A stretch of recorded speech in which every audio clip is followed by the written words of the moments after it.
Guys मैं अभी ताजमहल देख के बाहर आई हूँ and it's literally outstanding.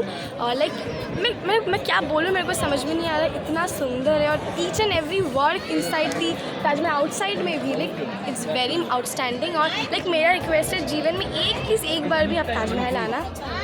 It's literally 7 wonders.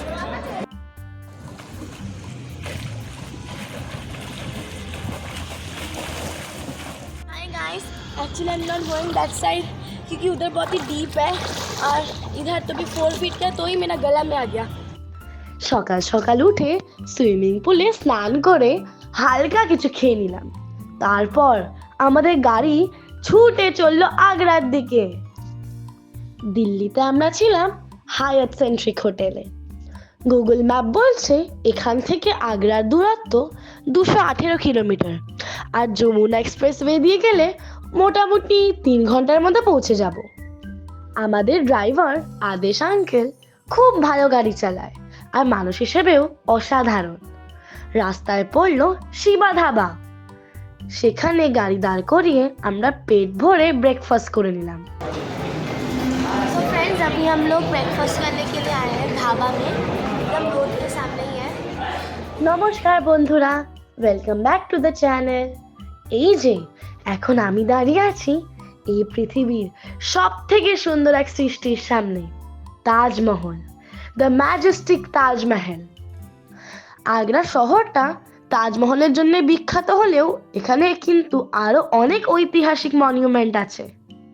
মুঘলরা এখানে অনেক বছর রাজত্ব করেছিল, তাই এই শহরে অনেক প্রাচীন বিল্ডিং আর মনিউমেন্ট আছে। যেমন বিরাট বড় আগ্রা ফোর্ট, ছোট তাজমহল বলে বিখ্যাত টম্ব অফ ইতিমাদ-উদ-দৌলা, আর আরো অনেক মনিউমেন্ট।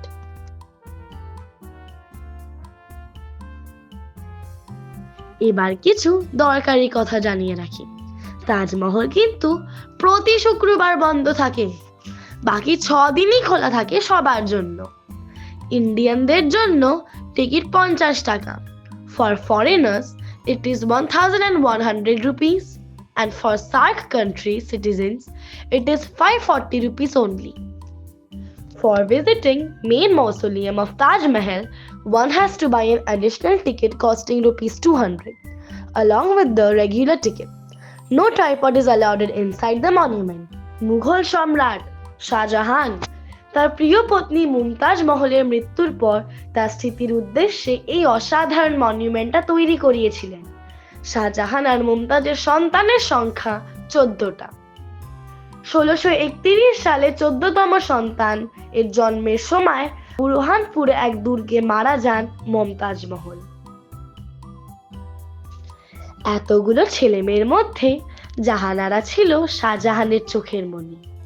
বড় ছেলে দারা শুকোকে সবাই ভালোবাসতো তার ব্যবহার আর মহানতার জন্য।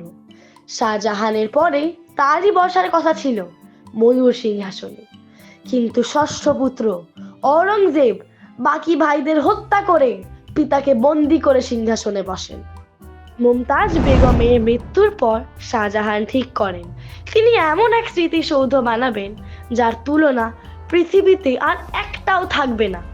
20,000 শ্রমিক 22 বছর অক্লান্ত পরিশ্রম করে গড়ে তোলে এই তাজমহল।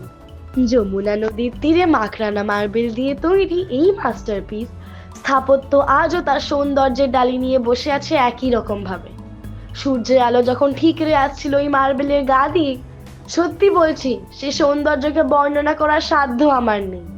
প্রথমবার যখন তাজমহলকে দেখলাম প্রায় কয়েক মিনিট চোখের পাতা ফেলতে পারিনি।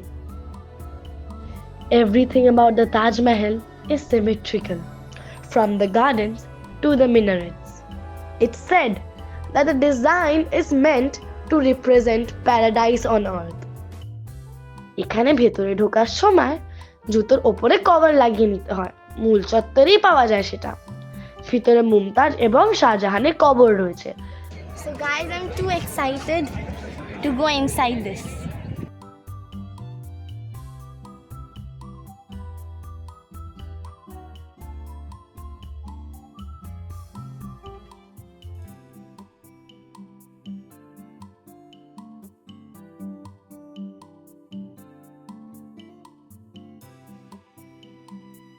তবে ওপরে যেটা দেখা যায় সেটা কিন্তু নকল, আসলটা রয়েছে আরো নিচের এক চেম্বারে।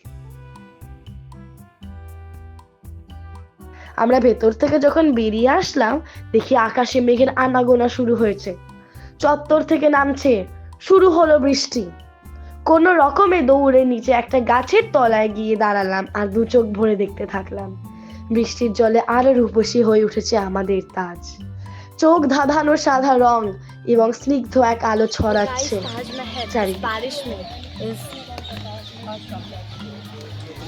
can't be expressed. গাড়ি যেখানে পার্কিং করা হয় সেখান থেকে তাজমহলের গেটে আসার জন্য আর ফিরে যাওয়ার জন্য ব্যাটারি চালিত গাড়ি আছে।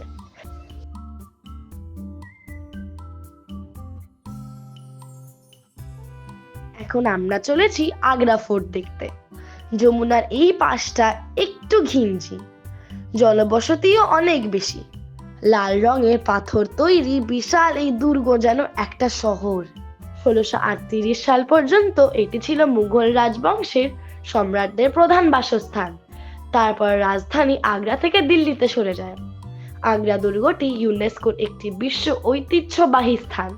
বাবর এই দুর্গেই এসেছিলেন। 1530 সালে এই দুর্গে সম্রাট হুমায়ুনের রাজ্যাভিষেক হয়। এরপরে শের শাহ সূরি এই দুর্গ দখল করে নেন। 1558 সালে সম্রাট আকবর এখানে নিজের রাজধানী স্থাপন করেন। তারপর জাহাঙ্গীর আর শাহজাহান এই দুর্গের ভেতর অনেক নতুন নতুন মহল বানান।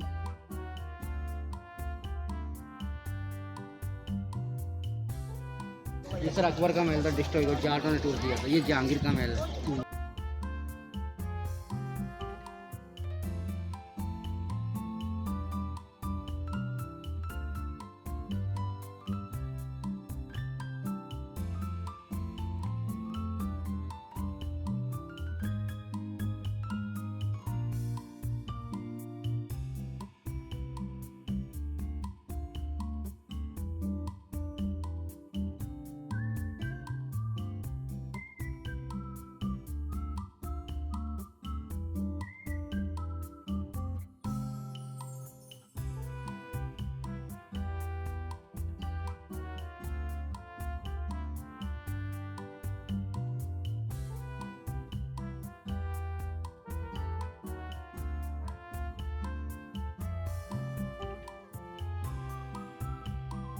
এখানেই শাহজাহান বন্দি অবস্থায় তার শেষ দিনগুলো কাটিয়েছিলেন। বলা হয় এই জানলা দিয়ে নাকি তিনি তাকিয়ে থাকতেন যমুনার ওদিকে তার সৃষ্টি করা তাজমহলের দিকে। পাশেই রয়েছে জাহানারা আর রোশনারার মহল। এগুলো ঠিক যেন পালকির মতো। এখানে রয়েছে পুরনো দিওয়ানি আম, দিওয়ানি খাস। এক সময় এর ভেতরের দেওয়ালগুলোতে লাগানো ছিল দামি সব রত্ন, সোনার পাত দিয়ে ঢাকা ছিল ভিতরের ছাদ আর বিভিন্ন জায়গা। পরে জাট, মারাঠা, ইংরেজ আর বিভিন্ন সময় বিভিন্ন লুঠেরারা সেই সব খুলে নিয়ে যায়। আজও সেই ক্ষত নিয়ে দাঁড়িয়ে আছে এই লালকেল্লা।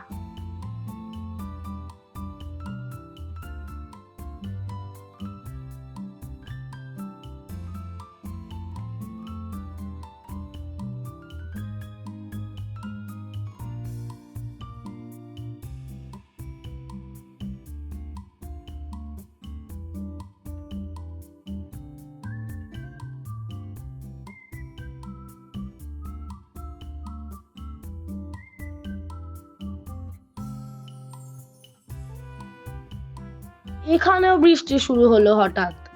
বৃষ্টি কমার পর আমরা চললাম বেবি তাজমহল নামে বিখ্যাত টম্ব অফ ইতিমাদ উদ-দৌলা দেখতে।